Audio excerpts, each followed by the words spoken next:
I'm Miwa Messer. I'm the producer and host of Poured Over. And Sophie Elmhirst has written this very cool, very entertaining, very kind of unexpected adventure story. And husband and wife leave England in 1972. They are about to sail around the world. No, and seriously, this is a true story. And, well, things don't go quite as they planned. So A Marriage at Sea is, oh, wow, this book. Sophie, this book. How did you find the story? How did you find this couple? How did this start?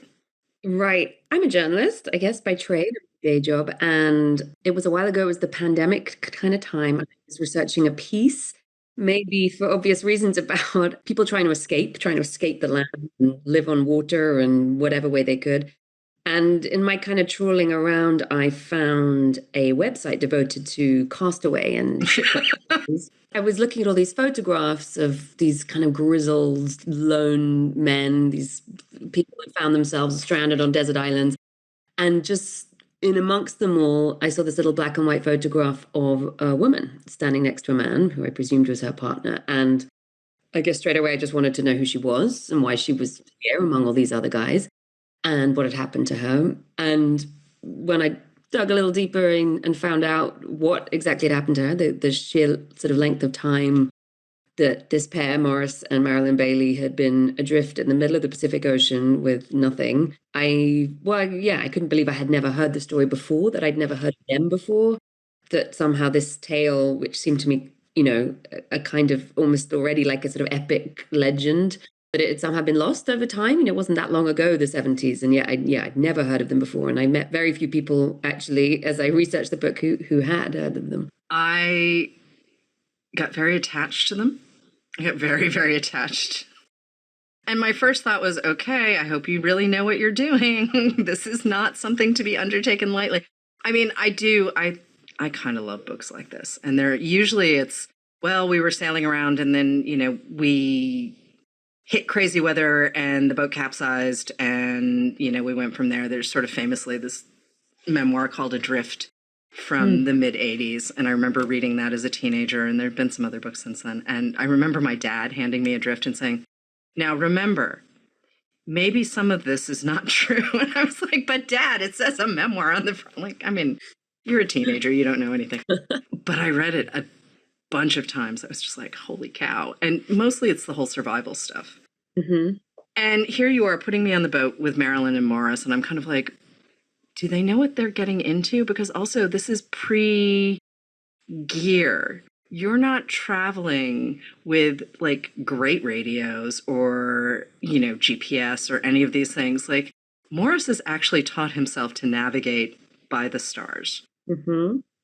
It's wild. It is completely wild to me that they decide to do this. Can you talk about Morris and Marilyn a little bit? Because they were not quite who I expected initially. Yeah, and I think, what you just picked up on there, that detail of, the way, the sort of purism with which he wanted to sail, that navigate by the stars, that kind of gives you a nice insight into his character. He was this kind of sort of particular fanatical purist in lots of ways. And he was someone who, from quite a young age, before he'd met Marilyn, just was doing everything he could to kind of escape his life and escape himself. He loved flying planes and hiking in the mountains and sailing. But I think what that also spoke to was, quite a troubled guy. He had had quite a tough childhood. They both were born and grew up in Derby, a city right in the middle of England, about as far from the sea as you can get in England. Yeah, by the time he was a sort of in his 20s, he was living alone, and he was a pretty lonely, awkward individual. And then he met Marilyn, who was his perfect opposite. And she was still living with her parents. She was a few years younger than him, in her early 20s, but she was this kind of live wire. She was just brimming with confidence, completely her own person, sort of full of optimism and sort of possibility.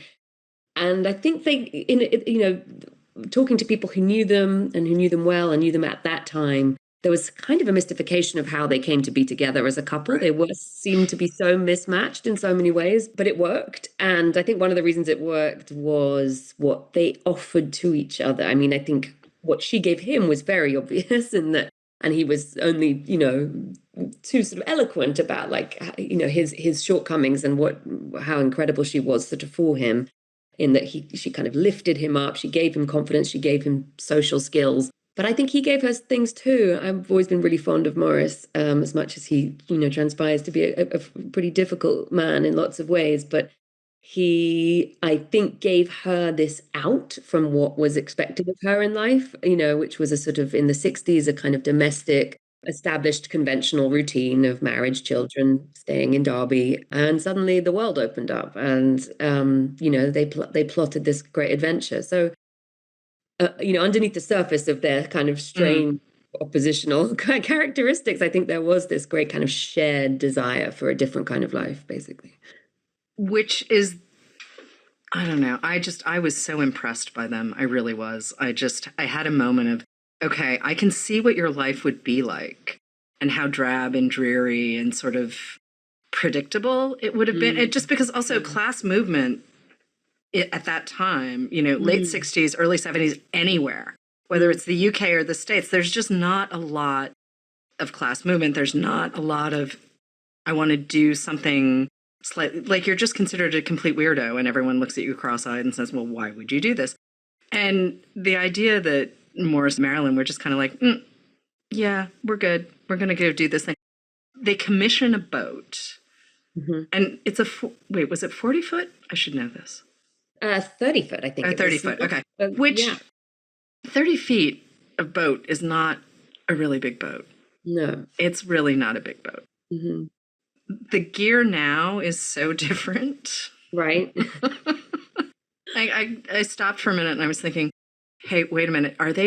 What do their life preservers look like? I mean, have we moved on to like better life preservers, or are they still those crazy orange ones that would like smack you in the face because they were bobbing around?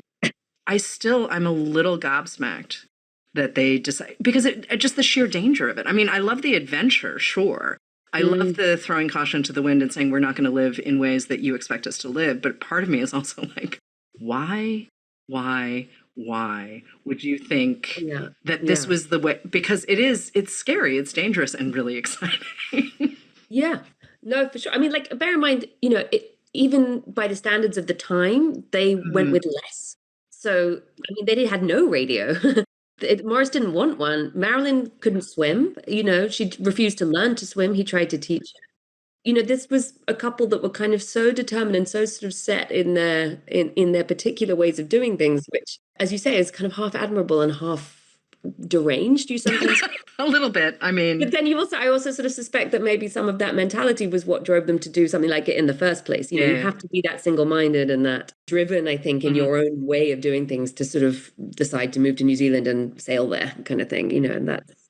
But also the way you tell the story, I got very invested in their lives very quickly. I had a really clear. I've never heard of the city that they were from, but I had a really clear picture of where we were starting from. And then we get onto the boat and then I get a really clear picture of what's going on there. But when did you realize that you were going, like, words were your thing, like you were going to be a writer? This was, because it feels like you've been working at the craft piece for a really long time. Yeah, I guess that's true. I mean, I've never written anything like this before. I've been a journalist for a very long time. Yeah, and writing kind of long form journalism, mostly features and interviews, but also kind of narrative long form journalism. So I suppose that kind of trying to arrange reality into a form of a story is something that I've done for a while. But I'm definitely more used to my subjects being alive and and obviously that wasn't the case here. In terms of when I wanted, I've been writing and wanting to write since sort of graduating from university, I guess, and that took various different forms over the years. But, for a long time, I'd tried to write fiction, and that was my sort of first love. And my first reading love is probably still fiction in lots of ways. I read more novels than I do nonfiction. So I kind of knew if I was ever going to write a book, a nonfiction book, that I would want to try and write one that read a little like fiction, that had some of the same kind of respect for narrative and for character and for drama, but also for sort of as much as I could for sort of interiority, for trying to get inside people's heads. And, that's often really hard to do with nonfiction for obvious reasons. The material just isn't there. You don't have that access. But it was one of the things that convinced me about the story that it was worth writing as a book, or that I really wanted to try, because I, quite quickly in the process sort of uncovered a lot of material which would make it possible to understand a little bit how they thought and felt. There were diaries, there were letters, there were people who could talk to me about really sort of what they were like in a very intimate way. So, yeah, I suppose in terms of the kind of writing, or the kind of writing I wanted to do, that this story sort of lent itself to that. But the research, I mean, it's a mix of, certainly the stuff that you find online first, you start there. But at one point, Morris self-publishes a memoir, or are there two memoirs? There's one. So yeah, there's this sort of quick book that they publish, which I think did very well at the time, and it's a short book, but it's just very much the account of the sort of shipwreck and their time adrift. And I guess I knew from the beginning on I wanted to tell a longer story. I wanted more of their earlier lives, and I wanted their later lives as well. Yeah, the sort of great discovery was a book. It was actually a book of letters, so it was a bunch of letters. Oh, that's what. Okay, right. To a friend, yeah. And he ends up self-publishing, so I could just it wasn't hard to find. I don't think there were very many copies in circulation, but I tracked one down, and what was amazing about that was just that kind of his voice in letter form was very clear, very sort of palpable, very visceral on the page. Mm-hmm. It was very exposing, I suppose, of him as a personality, and that helped me a huge amount to sort of add another layer on, I suppose, in terms of, what they were actually like in the world, and how he sort of, to see the world through his eyes, which is quite a particular thing. I sort of left out, well, I slightly buried the lead. There was sort of this moment of serious celebrity, and that's the first book that you're referencing comes out of that. I'm still kind of fascinated, though, that he would publish his letters, because in a way, I mean, he's of this generation where fame is not something that happens to sort of regular people, right? Like, I mean, he and Marilyn just wanted their life. They were going to go off. They were going to do this thing. Yeah. I think, as you and I were talking before we started taping, it's like we have to talk about the fact that they were rescued. We're just going to leave out a lot of the details about the rescue. But they end up in Honolulu. Yeah. And this is Honolulu in the early 70s. It hasn't been built up to the levels that, current Honolulu is. And yet it's also this moment in kind of world history where celebrity is shifting. Mm-hmm. And they're caught up kind of in a press moment that they are utterly unprepared for. But also they've been at sea for 117 days? Yeah. I mean, they've been at sea, entirely alone, watching ships pass them by, having to go to the bathroom in a biscuit tin, catch fish and sharks with their bare hands. They have been as close to death as it's possible to sort of get, and sort of somehow still live. And the sort of great irony of that moment, that kind of moment of sudden celebrity, I think, is also the fact that, especially for Morris, that the whole sort of driving force of this trip was an escape from human civilization. Right. All he wanted was to be away and be alone with his wife and be in the middle of the ocean and not have anyone around him. And, in one respect, he really got what he wished for, it just to such an extreme degree. But I think the double shock, in a way, of not only suddenly, having been so isolated, so utterly adrift, both sort of philosophically, spiritually, and physically, and then to be suddenly kind of blasted right into the middle of a kind of news storm. They were objects of fascination all over the world. People were writing stories, and it spread like wildfire that this couple had been picked up in the middle of the Pacific Ocean, and they, emaciated and unwell, and, who knows how long they'd been out there. And everyone wanted a piece of them. And so it was sort of extraordinary, almost impossible to sort of actually imagine like what that must have felt like, this kind of the sort of madness of that contrast, where suddenly you've got 100 cameras in your face and people asking you questions when a few days before you haven't known whether you were going to live to tell the tale. It is part of the fun, though, and I don't mean that to sound weird, but it's part of the fun of reading this book, though, because I sort of felt like I knew they were going to be okay before, and I'm very glad you added the end material the way you did. That was kind of a treat, and that's kind of all I'm going to say. But it was really nice to have access to those latter moments, because that's not necessarily something everyone would have added. It's kind of like, well, is this where the story ends, right? And I'm like, well, actually, I'm glad we came closer to the present day, because I'm still kind of fascinated by this couple. I mean, they are the driving piece of the story. Like, the world sort of happens around them. Yeah. But also the way they approach what's happened. And like Marilyn's sort of view of the world and Morris's view of the world.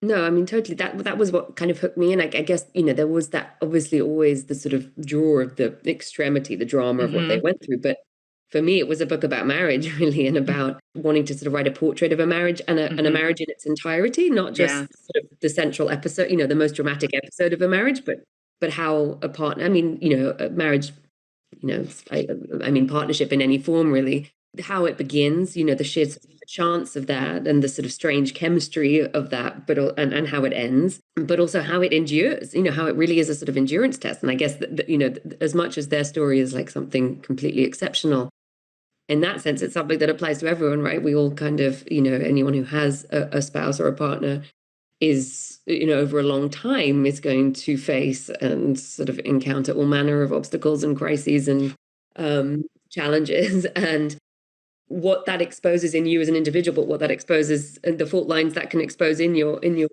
partnership, I think is like such sort of rich and interesting territory. And I think you're absolutely right. Like that, they are the sort of central force of their lives. I mean, maybe we could all say that, but actually, I think a lot of people feel quite buffeted by life, or quite. Whereas they, were the architects, and they had this vision, and they enacted it in a way that I think a lot of people have visions, but they just remain visions, right? Right, completely. Selling your house, which at the time too, like that was the symbol of the great sort of middle class arrival, right? You have purchased your house, you've filled your house, and Marilyn's looking at Morris going, I don't really want children, and he's looking at her going, I don't really want children, which in that moment too is kind of a radical act, right? And then they go and sell everything, build a boat. One way or another, they were going to be in a tiny enclosed space together for a really long time as they sailed across the Pacific. And she's kind of fundamentally a more optimistic person. He's a little more on the Eeyore spectrum. I mean, he's a little more like, oh, we're never. And watching the two of them keep each other alive, essentially. Yeah. Well, I find this so interesting because I think what emerged for me very strongly, I suppose, as I wrote it and as I understood it, from their point of view at the time to a certain extent, but really more from Morris sort of later in life as he reflects back, is that survival was completely contingent on her and on her ability to sort of keep going and to keep him going. And she sort of said afterwards, and I found this sort of disparity between their narratives really fascinating. And I think that happens all the time when you've got two people remembering the same thing. She would say afterwards, well, yeah, we kept each other going. And when one of us sort of started to like fall apart, the other one would bolster them up, and then we'd swap around. And he would say, really from quite early on, immediately after they're rescued, that it was really all down to her, that if it had just been him on his own or him with another man, he would he would never have lasted, within days. And he's very open about this, within days of their shipwreck, when there's just the beginning of this long, long time that they're adrift, he's trying to figure out the sort of most efficient way of killing themselves, of like, how do we just bring this to an end? And she just has that kind of mentality, which is certainly very alien to me, but doubt is not allowed in. It's not like part of the vocabulary. And she is so convinced of their survival that it's really just a question. It's an assumption. And he finds that quite alienating. I think he finds that almost delusional. But of course, it's the delusion that keeps them alive, and that you realize the extent to which that sort of optimism is an article of faith, and that the sort of his realism is actually going to be the thing that probably would have killed them in the end. I mean, it goes back to the only people who know what's really happening in a marriage or a partnership, right, are the people who are in it. And I mean, I really love this couple. They're just so them. Like, they really, I don't think I've encountered anyone quite as driven as these two to be exactly who they are. and it's like, oh, I'm not sure what I would have done if I met them sort of in real life on the street. I have no idea. They are so clearly who they are. And again, if you put them up against the background of the 70s, I mean, the UK, not that different from the US in the 70s, right? Like, not a lot of great stuff is happening. And here they are saying, okay, peace out. We're going to go do our thing. Yeah. We don't really care. And watching them interact, though, with their circle, too, like, they don't have the biggest circle around them. Certainly the families are not a piece of this, what have you. But even their friends are kind of like, huh, okay, maybe we'll help you, and then maybe we're just going to go do our own thing because your personalities are what they are. Yeah, for sure. I mean, I think, from all the people, I spoke to a lot of people as part of my research, I guess, who both family members and friends, know them for a long time and had sailed with them as well. And there was a sort of fairly uniform sort of atmosphere, I guess, around the two of them, which is that she was the sort of one you wanted to hang out with, and he was the one you had to put up with. And she brought the sort of life and the energy and the positivity and the sort of humanity, and that he was this kind of quite, and increasingly as I think as he got older, but even as a young man, this quite difficult, cantankerous sort of particular man who, was pedantic about everything from sort of, the fittings on his boat to how you use the English language. And I think he kind of drove people mad. And I don't know, the more he drove people mad, the more I sort of found myself feeling quite fond of him. I feel like everyone knows a Morris, right? Yeah. Everyone knows someone a bit like that, where they can't help but sort of push people away or alienate people. Right. And yet, thank God for him, he found someone that could be his sort of translator in the world through her.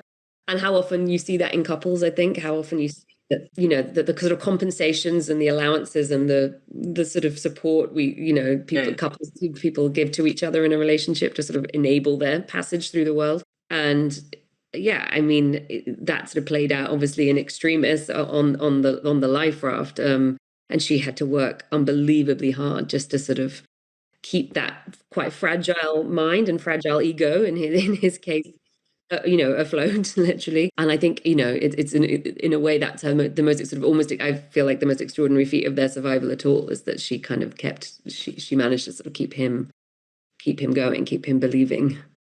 You're not a sailor. I still kind of marvel at this a little bit. You're not a sailor. You still haven't been on a sailboat for like a significant amount of time. Have you been in a sailboat at all? No. Okay. No, I've never been sailing. I did try in the course of the research when I was like, okay, I really need to know what this feels like. Right. And obviously I'm not going to be able to simulate being adrift in the middle of the Pacific Ocean or being shipwrecked in the middle of the Pacific Ocean, but at least I could know what it feels like to be on a boat. But it's an expensive thing to do. I applied for a grant that might have helped me go on a trip, but weirdly they were like, I don't think that's a worthy use of our funds. So I never went sailing, and I relied on a lot of reading and some friends, a couple of friends who are very experienced sailors who could really kind of talk me through. I did sort of very in-depth kind of interviews with them, I suppose, just to sort of get some of the sort of direct sensation of what it is like to be out. Especially what I really wanted to understand was what it is like to be not just sailing. I've been on the water in different forms, but what it's like to be out of sight of land. That's what I really wanted to understand. And also what it feels like when something goes wrong and how quickly something can go wrong. And those were some of the most interesting conversations I had. The sort of speed and adrenaline and sort of sudden proximity to death that you can have, I think, on an ocean in a small boat. That was fascinating to me. But yeah, it certainly didn't make me want to go sailing. I'm not going to lie. It didn't really incentivize the activity. I mean, it's totally fair, but there is something about being out on the open ocean on a sailboat. It's pretty great. So you know this, yes. There's a lot of just sheer joy and adrenaline that comes out of it. But yes, when stuff goes wrong, you are fully aware that something is going wrong in that moment and you need to do something. So it's not, I like to make sure that there are adults who know what they're doing around me at any point. There are things I never learned about sailing that I'm just kind of like, I think I will never learn that, and that's fine. But also being off kilter, because you're never Yeah. you're constantly figuring out how to balance your body Right. against a moving sailboat. And, the pitch can change. And, you just have to think about your body and time and space in a different way. And also, Right. like, how you're moving in ways that you just don't have to when you're sort of bopping around the city and just like, your feet are on the ground. It's a You're on totally different solid ground. experience. Yeah. It's a totally, No, totally different experience. no, but that's so interesting because I think one of the things I was I kept trying to understand the impulse, because it felt so remote to me.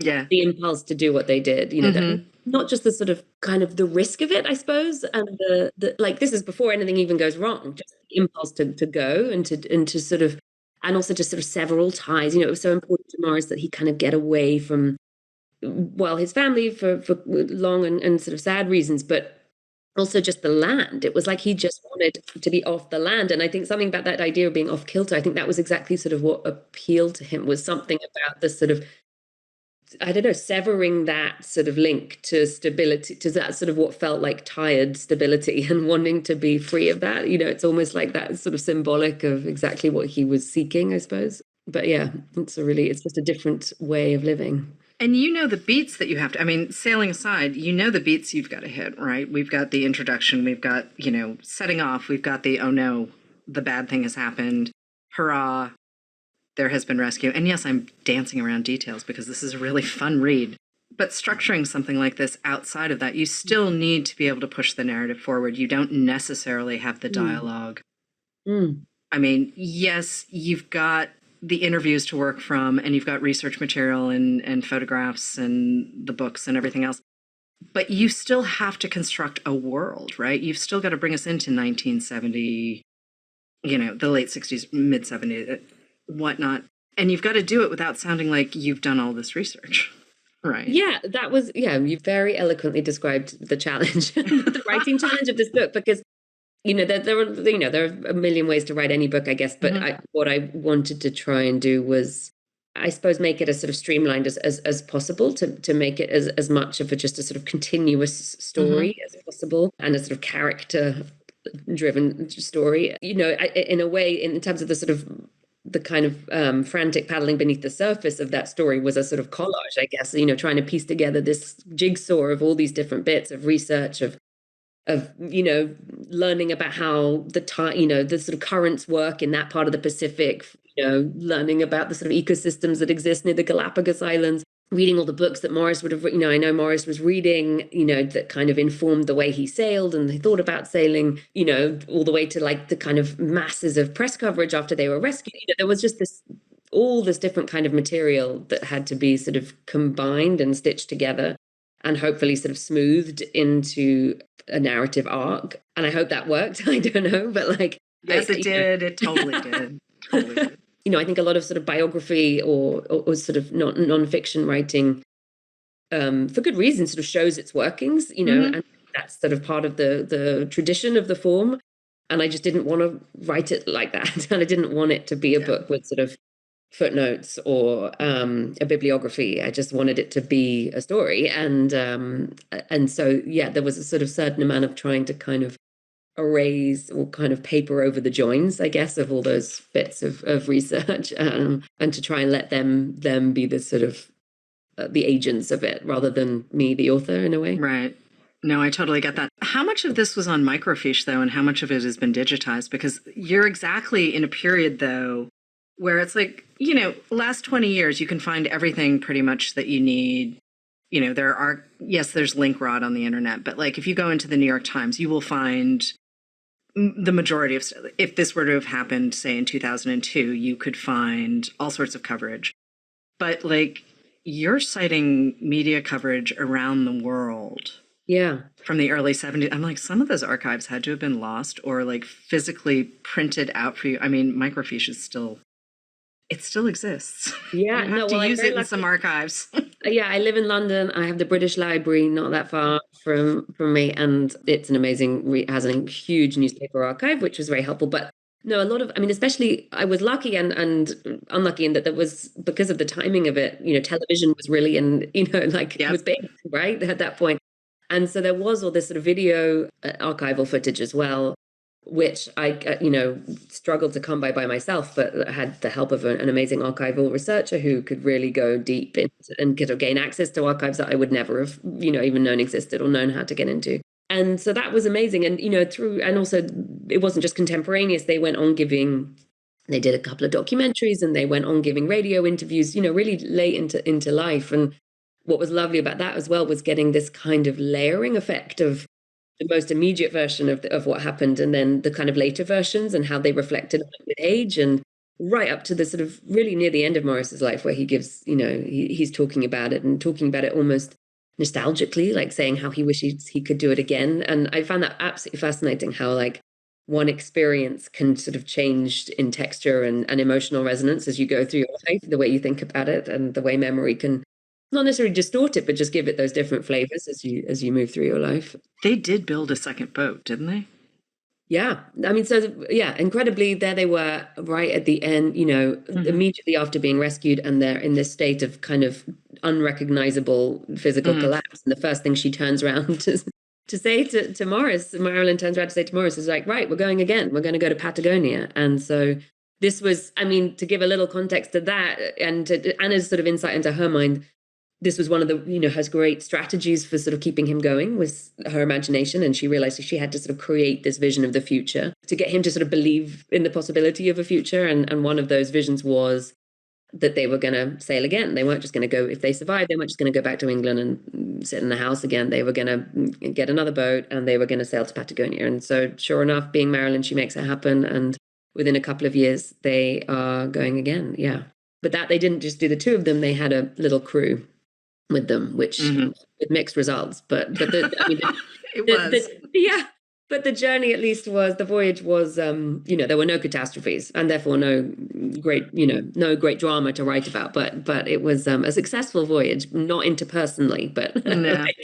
I was delighted to see them get back on a boat. I mean, that was a piece of resilience that I wasn't quite expecting from either, even and having spent time with Marilyn in this book, I wasn't quite expecting them to do it. I was like, this is kind of a big thing. You really did almost die. I mean, there's a lot of detail about how you fed yourselves on the raft. So to see them do it and really get back on the proverbial bike, I was like, okay, you are made of far sterner stuff than I am. That's for sure. I'm not entirely sure I would make that choice. Yeah. But I also find that fascinating, and it was one of the things that sort of sometimes frustrated me in the research was to the degree to which they pointed forward, and that was sort of in their personality so strongly. One of the people that I spoke to a lot for the book was their friend Colin Foskett, who sailed with them on the second voyage, and he talked about going to meet them after the first voyage, after they'd been rescued, when they finally came back to London. And they go, him and his wife, they're their sort of oldest best friends, and they go and meet them in this hotel, and they're like, oh my God, what happened? Like they want, and then Morris and Marilyn just didn't really want to talk about it. They just wanted to sort of press on and go on to the next thing. And they were already like planning the next voyage and asking, and they did go, Colin and his wife June, to go with them on the next voyage. But I found that, again, such a sort of telling insight into them as this sort of a lack of it's quite a stereotypically English thing and of the time of a total lack of self-indulgence of like, I'm not gonna be introspective here. I'm not gonna go back. I'm not gonna kind of churn over this stuff or what happened to me or the effect it happened to me. Let's just go on. Let's move on. No, it made me think of grandparents. Like, I will not speak. Okay, you don't want. And we've all tried to knock them off their beam, right? Will you tell me that story? Yeah. No, you're not. You're not going to get them to tell that story unless they really, really want. And maybe you get a version of the story. But I did honestly start to laugh during that whole exchange where I was like, no, they're not going to tell you. You're not. No, you can read it in the newspapers, and even then, you're not going to get the full story. But yeah, I think that's kind of a very universal thing. It's like our elders, like they're either going to tell you all of the stories or none of the stories. There's no in between. But in some ways, maybe it's also a really healthy thing. I think Morris comes a crop of much later, and I don't think it's giving too much away to say she dies before he does, much later in life, and he's very much sort of adrift again at that point in his life, and that's the point at which he starts to sort of go back and go over and go over and go over everything that happened, and you feel like that, in a way, that sort of what her mentality gave, that constant sort of forward motion, was what made her sort of such a kind of positive and, Yeah. optimistic and sort of forward-looking person to be around. And left to his own devices, he was the opposite, right? He just starts trawling back over the past and kind of drags himself down with it. And, by the way, I say that, I know I'm more inclined to be like him than I am like her. So I have every sympathy with that. I look at her and just sort of wonder and mystification. But yeah, it's a healthier mindset, I can see. She also makes a set of playing cards. The playing cards kind of, that stopped me a little bit too. I was like, yeah, that never would have occurred to me. But she's like, yeah, I'm going to make a deck of playing cards. And they were what, an inch by 2 inches or something. I mean, teeny tiny. And they were playing whist as they floated along the Pacific. Never would have occurred to me to make playing cards. I'm not sure what would have occurred to me, but it wouldn't have been to make a deck of playing cards. Yeah. No, she was ingenious. She was constantly doing. She was just. I sort of have women like this in my family, I think, and especially of that sort of generation, as you say, grandparents, that kind of incredible pragmatism, which just means that everything is an opportunity to sort of act and to make do with what you've got. And to, in over here, I feel like it's a psychology that comes a lot from sort of wartime childhoods, which is that you've just grown up in a kind of culture where there's hardship and you get on with it and you just do what you have to do with what you've got. And I think she just embodied that massively. Yeah, I have to say, I really am very, very fond of them still. I think they're great human beings. They surprised me in a million different ways. And I'm just delighted they got to have this life. I mean, I'm also glad they survived, but All right, I want to go back to something you said earlier in the show where you were talking about you thought you were going to be a novelist and that you read a ton of fiction. And I really do feel like you've probably picked up some stuff from all of the reading you do, right? Like reading and writing, it influences how we think, how we move in the world, and also how you wrote A Marriage at Sea, I'm pretty sure. So can we talk about influences for a second?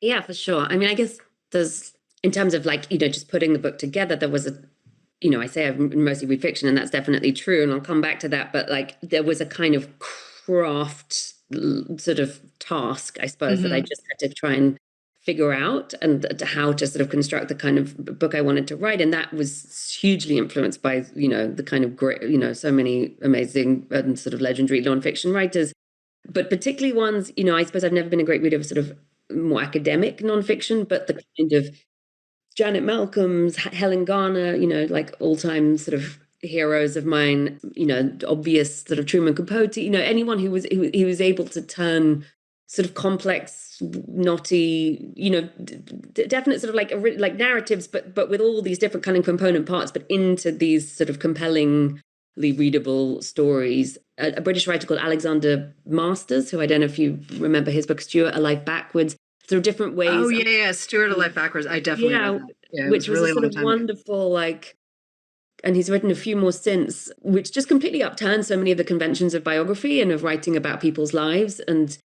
And he does it in either a very personal way, or he kind of reverses the narrative, or he finds just ways into people's stories, and also writing about people who aren't known. I don't have any desire to write about sort of people who were sort of established figures in any way. These are just normal people, and he's a real master of that. But yeah, then, in terms of kind of how I wanted it to read, and the sort of tone I felt is like, so was something I was really keen to sort of try and get right. And there's, so many writers that influence that. And, the obvious ones, I suppose, particularly in terms of trying to kind of get a grip on the particular Englishness of this couple and some of the humor around them. People like Penelope Fitzgerald, who's another of my like all-time sort of, favorite authors in all her novels. And she wrote nonfiction too, and biography, but this kind of the way she depicts character, the way she very sort of gently slices humor into her sort of portrayals, often quite tragic portrayals of relationships, sort of lives unfolding, and the sort of minor and major calamities. She wrote a wonderful book called Offshore, which was about a community of people living on boats, which actually I took so much, I reread, took so much from, in terms of just some of the idiosyncrasies of people who are drawn to living on water. And Forster, Hilary, Mantel, these people who kind of all are brilliant describers of sort of English characters, I guess, were all kind of great sources of sort of inspiration, I guess, along the way. But, yeah. I love Penelope Fitzgerald. I think we need more humor and narrative, and listening to you talk about I'm just like thinking about how witty Hilary Mantel can be, right? Yeah. Even in A Place of Greater Safety, her French Revolution novel. Yeah. Like, there's some laugh out loud funny stuff, and it's, you're reading about revolution, right?